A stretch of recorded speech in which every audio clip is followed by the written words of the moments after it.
Pharmacology की, ठीक है, फार्माकोलॉजी सब्जेक्ट। यानी कि आप जब एमबीबीएस, बीडीएस या डीएचएम करते हो, यानी कोई डिप्लोमा करते हो, तो उसमें फार्माकोलॉजी मेजर सब्जेक्ट कहलाएगा। फार्माकोलॉजी फार्मेसी वालों के लिए भी ज़रूरी है, और जनरली तौर पे जो आप हाउस जॉबर आते हैं, ट्रेनिंग करने जो लोग आते हैं, उनके लिए भी बहुत अच्छी चीज़ होती है।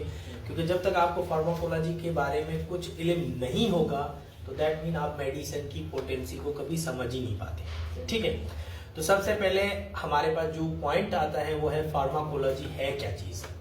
तो अगर हम बात करेंगे, ये जो हम इंटरनल मेडिसिन यानी कि हॉस्पिटल में जो मेडिसिन प्रोवाइड करते हैं, तो उन मेडिसिन के अंदर फार्माकोलॉजी का बेहतरीन एक किरदार है। तो सबसे पहले फार्माकोलॉजी आपको पता होना चाहिए कि फार्माकोलॉजी होता क्या है। तो अगर फार्माकोलॉजी की अगर बात करें, तो pharmacology is the branch of biomedical science. ये ध्यान में रखना कि फार्माकोलॉजी क्या है, ये ब्रांच है बायोमेडिकल साइंस की, that deals with the study about drugs and medication, जिसमें आप ड्रग्स और मेडिकेशन की स्टडी करते हो, and effect by the living system. और जो इफेक्ट लिविंग सिस्टम के ऊपर पड़ता है वो दवाई का, वो भी सारा कुछ हम कहाँ पे पढ़ते हैं, फार्माकोलॉजी में।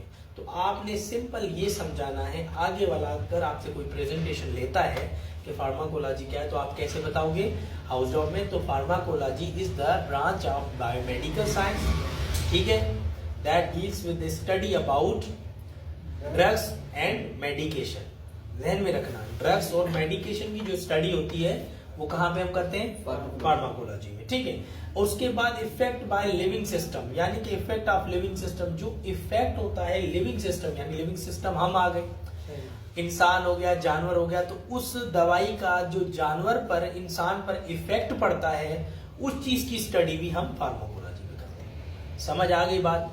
तो ये एक डेफिनेशन है जो जनरली आपने पहले भी पढ़ी थी, अभी भी पढ़ लें, क्योंकि जब हम स्टार्ट करते हैं स्टडी उसी टाइम भी पढ़ते हैं, उसके बाद जब हम हाउस जॉब में जाते हैं तब इस चीज को पढ़ते हैं क्लिनिकल ट्रेनिंग में, ठीक है। उसके बाद आता है नेक्स्ट पॉइंट, आता है इंटरनल मेडिसिन। अब ये एक बड़ी पॉइंट होती है इंटरनल मेडिसिन। देखो, कुछ डॉक्टर होते हैं जो इंटरनल दवाइयां देते हैं, कुछ देते हैं एक्सटर्नल दवाइयां। अब ये जहन में रखना कि इंटरनल मेडिसिन कौन दे सकता है, ये आपको एक जहन में याद रखेंगे। तो इंटरनल मेडिसिन सबसे पहले है क्या चीज, तो यहाँ पे लिखा हुआ है कि इंटरनल मेडिसिन क्या है, ये ब्रांच है मेडिसिन की, दैट डील्स विद, अगर हम बोले कि that deals with study of, अगर हम देखें विद द स्टडी ऑफ, क्या लिखा हुआ है, study of diagnose in non surgical treatment. ये जहन में रखना कि जो नॉन सर्जिकल ट्रीटमेंट होता है, उसकी जो ट्रीटमेंट होती है वो कौन करवाता है, वो करवाता है एक इंटरनल मेडिसिन डॉक्टर, यानी फिजिशियन। तो जहन में ये याद रखना है कि इंटरनल मेडिसिन क्या है, हम बोलेंगे internal medicine is the branch of medicine that deals with the diagnose and non surgical treatment of disease effect adult with in the scope.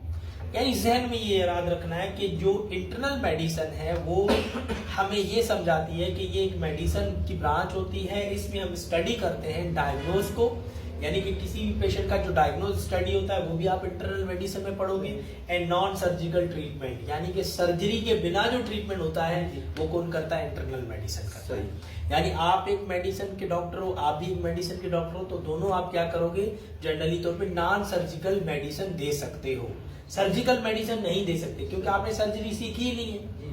तो उस प्रोसेस में अगर हम देखें तो ये मेडिकल स्पेशली कौन से होते हैं, doctor specially internal medicine called the physician, यानी कि जो इंटरनल मेडिसिन प्रोवाइड करता है वो कौन सा डॉक्टर कहलाता है, फिजिशियन कहलाता है। ये समझ में आ रही है बात। तो जहन में ये याद रखना है कि फार्माकोलॉजी हमें ये समझाती है कि किस पेशेंट को हमने कौन सी दवाई देनी है, और नॉन सर्जिकल जो ट्रीटमेंट होता है उसमें दवाई दे सकते हैं या नहीं दे सकते, अगर कोई सर्जरी वाला पेशेंट आता है उसको कोई मेडिसिन दे सकते हैं या नहीं दे सकते, ये सारी चीजें हम कहाँ पे स्टडी करते हैं, इंटरनल मेडिसिन और फार्माकोलॉजी।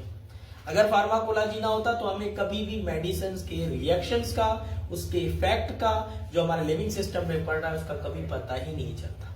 समझ में आ रही है बात। तो ये जहन में याद रखना कि इंटरनल मेडिसिन क्या है, तो आप बताओगे ये ब्रांच है मेडिसिन की that deals with the study about the diagnose and non surgical treatment, यानी किसी भी डायग्नोज प्रोसेस को या नॉन सर्जिकल ट्रीटमेंट की बीमारी को, डिजीज को ट्रीटमेंट करने के लिए हम इंटरनल मेडिसिन का इस्तेमाल करते हैं। जैसे कि ये एक मेडिसिन है, ठीक है, ये जनरली एक एंटीबायोटिक है। इस एंटीबायोटिक का आप तभी इस्तेमाल कर सकते हो जब नॉन सर्जिकल पेशेंट आया। मिसाल किसी ने बोला है मुझे बुखार हो गया, छाती मेरी इन्फेक्शन हो रहा है, या स्किन का कोई मसला हो रहा है, या कोई और इंसेक्ट का कोई भी मसला हो रहा है, उसके लिए हम ये मेडिसिन दे सकते हैं क्योंकि ये नॉन सर्जिकल है और हम इसको जनरली दे सकते हैं। कुछ सर्जिकल मेडिसिन होती है जो सिर्फ आईसीयू में और ओटी में पड़ी होती है, उसको आप अथराइज नहीं कर सकते क्योंकि आपने सर्जिकल स्टडी नहीं की, सिर्फ आपने मेडिसिन की स्टडी की और मेडिसिन की हाउस जॉब की है। ठीक है, समझ आ रही है बात? तो चलो आगे चलते हैं अब स्पेशलाइजेशन की तरफ। Scope of specialisation internal medicine. अगर कोई इंटरनल मेडिसिन की पढ़ाई करता है तो वो किस चीज में स्पेशलाइजेशन स्कोप दे सकता है, यानी पेशेंट को कौन कौन सी सर्विस दे सकता है। अगर मैं एक बतौर डॉक्टर हूं तो मैंने इंटरनल मेडिसिन किया, तो मैं इंटरनल मेडिसिन के बेसिस पे किस किस को ट्रीटमेंट दे सकता हूं या किस किस को मेडिसिन प्रोवाइड कर सकता हूं। तो सबसे पहले आप इंटरनल मेडिसिन का कार्डियोलॉजी में डील कर सकते हैं। यानी अगर एक कार्डियोलॉजिस्ट के पास जाओगे तो वो कार्डियोलॉजिस्ट क्या करेगा, heart attack and blood vessels के डिसऑर्डर की बीमारी की वो जरूर ट्रीटमेंट के लिए मेडिसिन देगा, जिसमें एस्कार्ड आ गई, एस्कार्ड यूज करते हैं। दूसरी भी बहुत सारी मेडिसिन है ब्लड प्रेशर्स के लिए, आर्ट्रोज ARDS के लिए होता है, क्वाड्रेनियम डेफिशिएंसी सिंड्रोम, यानी हार्ट अटैक होता है उसके लिए दिया जाता है। लंग्स ये हार्ट के वीन्स ब्लॉक हो जाते हैं उनके लिए दिया जाता है। तो आपने देखा होगा तो कार्डियोलॉजी क्या करता है, ये डील करता है disorder of heart and blood vessels. यानी कि आप इंटरनल मेडिसिन अगर सब्जेक्ट पढ़ लेते हो तो आप आराम से कार्डियोलॉजी पेशेंट को डील कर सकते हो according to medicine process, not a surgical process. सिर्फ मेडिकल प्रोसेस के बाद में मेडिसिन के हिसाब से आप उसको दवाई दे सकते हो। ठीक है, उसके बाद आ जाता है क्या था, इंडोक्रिनोलॉजी। इंडोक्रिनोलॉजी क्या होता है, ये वो चीज होती है जिसमें हम इंडोक्राइन सिस्टम को स्टडी करते हैं। इंडोक्राइन सिस्टम क्या होता है, हमारे हार्मोन्स, यानी जब किसी हार्मोन की सीक्रेशंस में कोई प्रॉब्लम आ जाती है तो जो इंडोक्राइनोलॉजिस्ट होते हैं वो क्या करते हैं, जनरली मेडिसिन देकर उसके इंडोक्राइन सिस्टम को ठीक करते हैं। जैसे मिसाल के तौर पे आपके पास कोई पेशेंट आया, वो कहता है मुझे हार्मोन्स की कमी है, मैं कई दिनों से जनरली तौर पे कोई चीज कर रहा हूँ, यानी कि मुझे बच्चे पैदा नहीं हो रहे, मेरे बाल मतलब उखड़ रहे हैं, मेरे हेयर्स में प्रॉब्लम्स आ रही है, बहुत सारी चीजें आती है ना, मैं पागलपन फील कर रहा हूँ या गुस्सा मुझे ज्यादा आ रहा है, तो दैट मीन हार्मोन्स की कहीं ना कहीं कोई कमी होती है। तो हार्मोन्स की जो कमी होती है वो पूरा करने के लिए आप उसको मेडिसिन दे सकते हो। उसमें आप जो अल्प गोली देते हो, दूसरी और सारी गोली देते हो ना, क्या यार अगर इसको ज्यादा हार्मोन्स की कमी है, इसको नींद नहीं आ रही, इसको डिप्रेशन हो रहा है और इसके बाद इसके हार्मोन्स में इतनी कमी हो रही है कि इसको बच्चे पैदा नहीं हो रहे, IVF सिस्टम करवाना पड़ता है उसका, ये सारी चीजें इनवेट्रो फर्टिलाइजेशन में आ जाती है। तो हार्मोन्स की कमी के लिए भी हम मेडिकेशन सीक्रेशन देते हैं। तो ये आप तभी दे सकते हो जब आप इंटरनल मेडिसिन पढ़ोगे। अगर मुझे इंटरनल मेडिसिन के पूरा इल्म हो जाए ना तो आराम से मैं इस पेशेंट को डील कर सकता हूँ। ठीक है, उसके बाद आता है गैस्ट्रोलॉजिस्ट। गैस्ट्रोलॉजिस्ट क्या होते हैं, गैस्ट्रो डॉक्टर्स, यानी अगर आप इंटरनल मेडिसिन पढ़ते हो तो गैस्ट्रो के पेशेंट को भी आराम से दवाई दे सकते हो। कैसे, एक गैस्ट्रो का पेशेंट आता है, वो कहता है कि मेरा डाइजेस्टिव सिस्टम में डिजीज है, यानी मेरा जो डाइजेस्टिव सिस्टम है वो सही काम नहीं कर रहा, मैं जब भी कोई खाना खाता हूँ मेरे पेट में भर्ती हो जाती है और उसके बाद मेरे सीने में जलन मचना शुरू हो जाती है, मेरे स्टमक में कोई ना कोई प्रॉब्लम रहती है, उसके बाद मुझे वोमिटिंग शुरू हो जाती है या मुझे लूज मोशंस लग जाते हैं। तो उसके लिए भी आप जनरली गैस्ट्रोलॉजिस्ट के हिसाब से एज ए इंटरनल मेडिसिन दवाई दे सकते हो। आपने क्या करना है, इंटरनल मेडिसिन में जो मेडिसिन आपके पास अवेलेबल होगी मैदे के हवाले से वो आप दे, जिसमें र्यूलिक आ गया, ओमिप्राजोल आ गया, राइजिक आ गया, ओमिप्राजोल का लोकल फार्मूला दो, हाई पोटेंसी दो, वो सब कुछ आप इसमें जनरली पेशेंट को दे सकते हो। ये भी समझ आ बात। तो इंटरनल मेडिसिन में सारे काम आप कर सकते हो। ठीक है, उसके बाद आ जाता है हेम्पेटोलॉजिस्ट। हेम्पेटोलॉजिस्ट क्या होता है, concern with the blood and the blood forming organs and the disorder. याद रखिए, किसी के भी बॉडी के ऑर्गन्स में कोई कमी आ जाती है, यानी कोई इंसान है उसके ऑर्गन में कोई ऐसा उज्वा होता है, कोई उसका ऑर्गन होता है जो डिसऑर्डर हो जाता है, यानी कमजोर पड़ जाता है, वो खत्म हो जाता है, तो उसके लिए भी हम जनरली, या ब्लड में कोई डिजीज आ जाती है ना, ब्लड में उस ब्लड की डिजीज को रिकवर करने के लिए भी हम इंटरनल मेडिसिन का इस्तेमाल करते हैं। जिसमें आपका किडनी का मसला आ जाता है, लिवर का मसला आ जाता है, ट्रांसप्लांटेशन का मसला आ जाता है, तो वो आप कहाँ पे डील करते हो, हेम्पेटोलॉजी में। तो हेम्पेटोलॉजी भी एक सर्जिकल ट्रीटमेंट भी होता है, नॉन सर्जिकल ट्रीटमेंट भी होता है। सर्जिकल ट्रीटमेंट में ये होता है कि आप सर्जरी करके दवाई फिर भी दोगे, पर वो दवाई कौन सी होगी, इंटरनल मेडिसिन की बुनियाद पे दोगे। समझ आ रही है बात? तो हेपेटोलॉजी में आपके ब्लड के रिलेटिव जो भी बीमारियां आएंगी, मतलब खून में बीमारी आती है ना भाई, इसके अंदर खून की कमी है, इसके अंदर लिवर का मसला है, इसके अंदर जनरली तौर पे ब्लड के अंदर कैंसर हो गया, ये हो गया, वो हो गया, देन सेक्ट्रा सेक्ट्रा सारी बीमारियां आ जाती हैं। तो उन बीमारियों को कंसल्ट करने के लिए हेपेटोलॉजिस्ट क्या करता है, इंटरनल मेडिसिन की हेल्प लेता है। डॉक्टर पहले क्या करेगा, मेडिसिन के जरिए ठीक करेगा। अब देखता है कि मेडिसिन के जरिए बीमारी ठीक नहीं हो रही, देन सेकंड स्टेप वो क्या करेगा, सर्जिकल एपरेटस की तरफ चला जाएगा, सर्जिकल सिस्टम की तरफ चला जाएगा, क्योंकि वो सर्जिकल एपरेटस यूज करके, सर्जिकल सिस्टम यूज करके उसकी सर्जरी करेगा, उसके बाद उसको खत्म करने की कोशिश करेगा। पर ऐसा पाकिस्तान में आज तक ज्यादा नहीं होता, क्योंकि जो भी सर्जरियां होती है वो ज्यादातर फेल ही होती है। बट देन एक इंटरनल मेडिसिन पढ़ने वाला क्या करेगा, सबसे पहले कहेगा यार इसके अंदर ब्लड में मसला है, चलो ठीक है, इसको पहले मैं इंटरनल मेडिसिन या मेडिसिन की मदद से, ड्रग्स की मदद से इसको खत्म करता हूँ। तो ये भी स्टडी आप जनरली एक फिजिशियन के तौर पे दे सकते हो, ठीक है। आओ जाओ। उसके बाद इन्फेक्शन डिजीज। अब कुछ बीमारियां होती है जो इन्फेक्शन की आती है, जैसे स्किन में आ गई, आपको जनरली तौर पे डायमेंशिया हो गया, स्किन की डिजीज हो गई, कोरोना वायरस हो गया, अबोला वायरस हो गया, ये बहुत सारे वायरसेस हैं। इन सब वायरसेस की जांच, चेस्ट इन्फेक्शन वायरस हो गया या बहुत सारे और नजला जुकाम वगैरह हो गया, इनके लिए भी आप क्या करोगे, एज इंटरनल मेडिसिन आप उसको बैक्टीरिया को खत्म करने के लिए, उसके वायरस को खत्म करने के लिए आप क्या करोगे, पैरासाइट को खत्म करने के लिए क्या करोगे, मेडिसिन, एंटीबायोटिक दोगे। सही। तो जो एंटीबायोटिक आप दे रहे हो वो इन्फेक्शन डिजीज के लिए होती है, तो वो भी इंटरनल मेडिसिन पढ़ने के बाद ही दे सकते हो। जब आपको इंटरनल मेडिसिन का इल्म होगा तो आपको पता होगा कि ये जो मैं एंटीबायोटिक दे रहा हूँ ये बैक्टीरिया को किल कर रही है, या बैक्टीरिया की ग्रोथ को रोक रही है, या बैक्टीरिया को परमानेंट मार रही है, वायरस को खत्म कर रही है कि नहीं कर रही है, सारी चीजें आप इंटरनल मेडिसिन में ही पढ़ते हैं, ठीक है। आई समझ बात?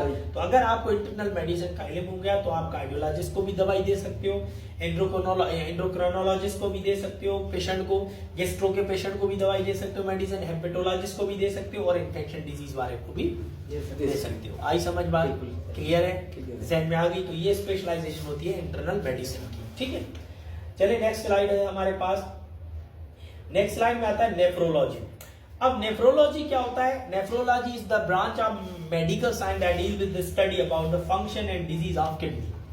यानी जहन में याद रखना, नेफ्रोलॉजिस्ट जो होते हैं वो सिर्फ किसकी दवाई देते हैं? सिर्फ किडनी इंफेक्शन की। अगर किडनी में इंफेक्शन आ जाता है तो उसको कंट्रोल करने के लिए आपको नेफ्रोलॉजी सब्जेक्ट पढ़ाया जाता है आखिरी साल में, और हाउस जॉब में ये भी आपको ट्रेनिंग दी जाती है कि नेफ्रोलॉजी को आप जरूर समझें, क्योंकि पाकिस्तान में आजकल 75% जो रेशो INRT रिपोर्ट के मुताबिक है वो ये रेशो बताता है कि हर बंदे को किडनी की डिजीज हो रही है, जिसमें औरतों का ज्यादा रेशियो है, मर्दों का कम रेशियो है, ठीक है। तो नेफ्रोलॉजिस्ट क्या करते हैं कि डील करते हैं, स्टडी करते हैं function and disease of kidney को। यानी इनका काम क्या होता है कि कोई भी किडनी की बीमारी लगती है, उसका कोई फंक्शन खराब होता है, ये नेफ्रोलॉजिस्ट के पास जाएगा। तो नेफ्रोलॉजिस्ट सिर्फ किडनी की दवाई देगा, किडनी की मेडिसिन देना उसको अलावा, पर वो तब देगा जब उसने इंटरनल मेडिसिन सब्जेक्ट पढ़ा होगा तब। सही। समझ आ रही है बात?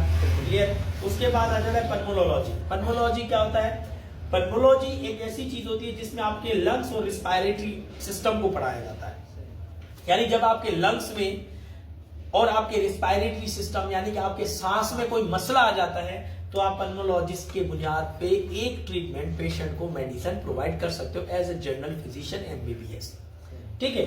तो आप पल्मोलॉजिस्ट हो, नहीं हो, कोई मसला नहीं, आपने सिर्फ इंटरनल मेडिसिन पढ़ा है MBBS में, फार्माकोलॉजी पढ़ा है, तो आपको मेडिकेशन के रिएक्शंस और ड्रग रिएक्शंस का पता होना चाहिए। तो फिर आप क्या करोगे, उसको लंग्स के और उससे रिलेटेड जो सांस लेने का मसला है उसको कोई ना कोई एंटीबायोटिक दोगे। जैसे बच्चों में आजकल देखो इन्फेक्शन होता है, सांस में छाती का मसला होता है, उसके लिए हम क्या बोलते हैं, जनरली एजोमेक्स देते हैं, एजिथ्रोमाइसिन देते हैं ना। ये क्या होता है? एंटीबायोटिक है, पर ये तब भी दे सकते हो जब इसके बारे में तुम पढ़ोगे। बिल्कुल। जब इसके बारे में पढ़ोगे नहीं तो तुम पल्मोलॉजी पेशेंट को कैसे ट्रीट करोगे? अब देखो हमारे पास इस क्लिनिक में बहुत सारे पेशेंट आते हैं कि नहीं आते? आते हैं ना। तो उसमें बच्चे भी आते हैं, बड़े भी आते हैं, बूढ़े भी आते हैं, सबसे रिलेटिव आते हैं। क्यों आते हैं? Because why the it means, इसका ये रीजनेबल है क्योंकि आपको उस चीज के बारे में पता है, उसके बारे में इल्म है। जब उसके बारे में जब आपके पास इल्म है और मेडिसिन के बारे में आपको पता है, देन आप उसका ट्रीटमेंट कर सकते हैं। समझ आ रही है? उसके बाद आ जाता है जनरली रेमेटोलॉजिस्ट। रेमेटोलॉजी क्या होता है? Rheumatology is that diagnose therapy of rheumatic या फिजियोथेरेपिस्ट जो कहते हैं। रेमेटोलॉजिस्ट क्या होते हैं? ये थेरेपिस्ट होते हैं। जैसे आजकल डीपीटी चल रहा है, डॉक्टर ऑफ फिजियोथेरेपी, तो कुछ टाइम पहले ये हायर करते थे डॉक्टर्स, यानी हॉस्पिटल में डॉक्टर ऑफ फिजियोथेरेपी को हायर किया जाता था, पर आजकल उसको हायर नहीं करते, उसकी जगह इन्होंने रेम्पेटोलॉजिस्ट को हायर किया। रेम्पेटोलॉजिस्ट क्या होते हैं, ये जनरली 6 मंथ का या 1 ईयर का कोर्स करते हैं, और कोर्स करने के बाद ये डायग्नोस थेरेपी देते हैं पेशेंट की डिजीज को। मिसाल कुछ ऐसी बीमारियां होती है जो दवाइयों से खत्म नहीं होती, तो उनको रिलैक्सेशन करने के लिए, उनकी पेटेंसी और उसकी लेवल को कम करने के लिए हम उनको एक्सरसाइज प्रोवाइड करते हैं, तो वो होते हैं रिहेबिलिटेशन सेंटर। तो रिहेबिलिटेशन सेंटर में आजकल इन लोगों का ज्यादा स्कोप है, पर हमारे पाकिस्तान में आजकल डॉक्टर ऑफ फिजियोथेरेपी को ज्यादा एक्सप्लोर किया जाता है, पर उसका इससे कोई ताल्लुक नहीं है, क्योंकि अगर आप कोई थेरेपी करते हो तो उसके लिए आप प्रॉपर नॉर्मल डायग्नोज करोगे, ज्यादा डायग्नोज नहीं कर सकते, ठीक है। उसके बाद आता है न्यूरोलॉजी। न्यूरोलॉजी क्या होता है, deals with the disease of nervous system, यानी न्यूरोलॉजिस्ट जो होते हैं ये दिमाग के स्पेशलिस्ट होते हैं, दिमाग से रिलेटिव ब्रांच है, और इसका मकसद होता है ब्रेन के हवाले से जो बीमारी लगती है। मतलब यहाँ पर अगर आपको हाउस जॉब में कोई पेशेंट आता है ब्रेन का, तो आप बिल्कुल उसको भी दे सकते हो। उसको क्या बताओगे, उसको ये बोलो कि भाई आपके ब्रेन में जो है एंजाइटी हो गया है, डिप्रेशन हो गया है, आप स्ट्रेस ज्यादा लेते हो, पैनिक डिजीज आपको हो गया है, ये सेंट्रेक्ट्रा, बहुत सारी बीमारियां हैं। तो उन बीमारियों को डील करने के लिए भी हमें न्यूरोलॉजिस्ट की जरूरत होती है, यानी दिमाग का जो मसला होगा वो न्यूरोलॉजिस्ट डील करेगा, पर उसमें भी इंटरनल मेडिसिन दी जाती है। कुछ ऐसी ड्रग्स होती हैं, कुछ ऐसी एंटीबायोटिक ड्रग्स हैवी होती हैं जो जनरली हम उनके दिमाग को रिलैक्स करने के लिए देते हैं। इसमें आपने बहुत सारे नशे की दवाइयां दे दी होती है, देते हैं ना, तो ये एक न्यूरोलॉजिस्ट का काम होता है, न्यूरोलॉजिस्ट इसको भी डील करता है, ठीक है। पर as a internal medicine. Medical oncologist, medical oncologist क्या होते हैं, ये कीमोथेरेपी करते हैं और ट्रीटमेंट ऑफ कैंसर, यानी कि मेडिकल ओनकोलॉजिस्ट क्या होते हैं, ये वो डॉक्टर होते हैं या ये वो इंटरनल मेडिसिन फिजिशियन होते हैं जो क्या करते हैं, जनरली तौर पे कीमोथेरेपी करते हैं और उसके बाद ट्रीटमेंट करते हैं कैंसर। यानी कैंसर का इलाज दुनिया में नहीं है, पर एक स्टेप है जिसकी वजह से हम कैंसर को खत्म कर सकते हैं, वो भी दवाइयां होती हैं, और वो दवाइयां क्या नाम से आती है, कीमोथेरेपी के नाम से आती है। यानी कीमोथेरेपी की अगर दवाई आपको चलानी है, देनी है पेशेंट को, तो उसके लिए आपको ओनकोलॉजिस्ट का होना जरूरी है। तो एमबीबीएस क्या करता है, जब ओनकोलॉजिस्ट सब्जेक्ट पढ़ लेता है, हाउस जॉब में उसको सीख लेता है, तो उसके बाद जनरली वो ट्रीटमेंट कैंसर को अप्लाई कर सकता है। बिल्कुल। अब मेरे बाद कीमोथेरेपी का अगर देखा जाए तो एक सेक्शन 1 लाख रुपए का होता है, 2 सेक्शन 2 लाख है, 3 सेक्शन 3 लाख है, तो ये जाके 6 सेक्शन होते हैं। 6 सेक्शन में कीमोथेरेपी में उसकी थोड़ी रिकवरी हो जाती है बेहतर, पर फिर भी उस पेशेंट के अंदर दोबारा कैंसर ना आए ये कोई गारंटी नहीं है। तो इसीलिए डॉक्टर्स क्या करते हैं, ओनकोलॉजिस्ट की तरफ भेजते तो है, पर वो खुद भी डरते हैं इस चीज से, यार ये फेल तो नहीं जाएगी, ये दोबारा तो नहीं होगी। दैट मीन्स कि आप एक ओनकोलॉजिस्ट के बुनियाद पे एक मेडिसिन प्रोवाइड कर सकते हो कैंसर के पेशेंट को, वो मेडिसिन कहलाती है कीमोथेरेपी मेडिसिन, ठीक है, ट्रीटमेंट होता है। अच्छा, उसके बाद आता है पॉइजन एंड क्रिटिकल केयर। अच्छा, कुछ लोग होते हैं जो पॉइजन क्रिटिकल केयर करते हैं। अगर किसी ने जहर खाया, कोई क्रिटिकल कंडीशन में आपके पास आया, तो उसका आप डायग्नोज भी कर सकते हो, ट्रीटमेंट भी कर सकते हो, उसको प्रिकंडिशंस यानी प्रिवेंट्स मेडिसिन भी दे सकते हो। यानी अगर मेरी हॉस्पिटल में, आपके हॉस्पिटल में कोई बंदा आता है, कहता है कि भाई इस बंदे ने जहर खाया है, इस बंदे के अंदर जहर है कि नहीं है, उस चीज की भी स्टडी एक इंटरनल मेडिसिन ही करता है। यानी कि अगर आप कोई मेडिसिन लेते हो, उससे उल्टी ज्यादा आती है, तो पेशेंट की जनरली तौर पे जो पॉइजन है वो निकल सकता है। सही। अगर वो आप मेडिसिन नहीं दे सकते, तो उसको क्या करोगे, थेरेपी की तरफ ले जाओगे, उसको कोई चीज ऐसी होगी कि आप कोई पाइप अंदर डालोगे जिसकी जैसे उल्टी करे, उल्टी ज्यादा करेगा, तो जनरली उसके अंदर जो पॉइजन गया वो निकल सकता है। पर कुछ पॉइजन होता है जो अंदर रह जाता है, तो उसको कंट्रोल करने के लिए टेस्टें करवा के, रिपोर्टें करवा के उसको फिर भी मेडिसिन ही दी जाती है। सही। तो आई समझ में बात। तो ये एक प्रोसेस है जो जनरली तौर पे आपको मेडिसिन में देना है पेशेंट को। अब ये था हमारा basic topic, introduction to pharmacology. यानी फार्माकोलॉजी अगर आपने पढ़ना है तो समझ लें, इस चीज को नॉर्मल वे में समझ के और स्टडी करना है, ठीक है। तो अगर कोई भी आपसे सवाल करता है कि भाई हमारे पास बहुत सारी मेडिसिन होती है, तो मेडिसिन का कोई ना कोई काम होता है, तो pharmacology is the basic study about the drug and medication and study about the effect of medication in living